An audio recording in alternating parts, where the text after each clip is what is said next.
ಶತಮಾನೋತ್ಸವದ ಪ್ರಸಂಗದಲ್ಲಿ ಶತಮಾನೋತ್ಸವವೇ ಆಗಬೇಕು.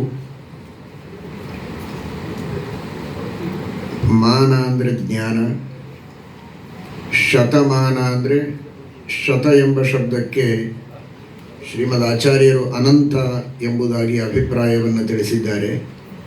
ಅನಂತ ಜ್ಞಾನ ಇರುವಂತಹ ಭಗವಂತ ಅವನೇ ಶತಮಾನ. ಹೀಗಾಗಿ ಶತಮಾನನ ಉತ್ಸವ ಅಂದರೆ ಸರ್ವಜ್ಞನಾದಂತಹ ಶ್ರೀಕೃಷ್ಣ ಪರಮಾತ್ಮನ ಚರಿತ್ರೆಯನ್ನು ತಿಳಿಸುವ ಶ್ರೀಮದ್ ಭಾಗವತದ ಪ್ರವಚನವೇ ಶತಮಾನೋತ್ಸವಕ್ಕೆ ಅತ್ಯಂತ ಔಚಿತ್ಯಪೂರ್ಣವಾದದ್ದು.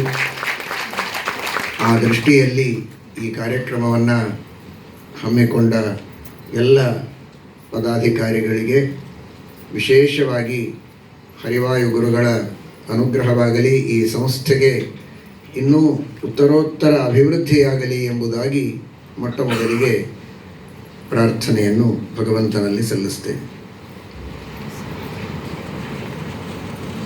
ಶ್ರೀ ಗುರುಭ್ಯೋ ನಮಃ. ಹರಿ ಓಂ. ಸೃಷ್ಟಿಸ್ಥಿತ್ಯಪ್ಯಯೇಖಾ ನಿಯತಿರಿಷಿತಮೋ ಬಂಧಮೋಕ್ಷಾಶ್ಚ ಯಸ್ಮಾತ್ ಅಸ್ಯ ಶ್ರೀ ಬ್ರಹ್ಮರುದ್ರ ಪ್ರಭೃತಿ ಸುರ ನರ ದಿವೀಶ ಶತ್ರುವಾತ್ಮಕಸ್ಯ ವಿಷ್ಣೋರ್ವ್ಯಸ್ತಾಃ ಸಮಸ್ತಾಃ ಸಕಲಗುಣನಿಧಿಃ ಸರ್ವದೋಷವ್ಯಪೇತಃ ಪೂರ್ಣಾನಂದಾವ್ಯಯೋ ಯೋ ಗುರುರಪಿ ಪರಮಶ್ಚಿಂತಯೇತಂ ಮಹಾಂತಂ. ಜನ್ಮಾದ್ಯಸ್ಯ ಯತೋನ್ಮಯಾದಿತರತಶ್ಚಾರ್ಥೇಷ್ವಭಿಜ್ಞಸ್ವರಾಟ್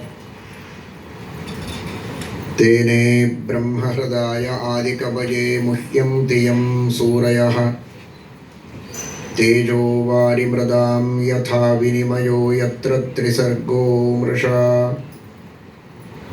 ಧಾಮ್ನಾ ಸ್ವೇನ ಸದಾ ನಿರಸ್ತಕುಹಕಂ ಸತ್ಯಂ ಪರಂ ಧೀಮಹಿ.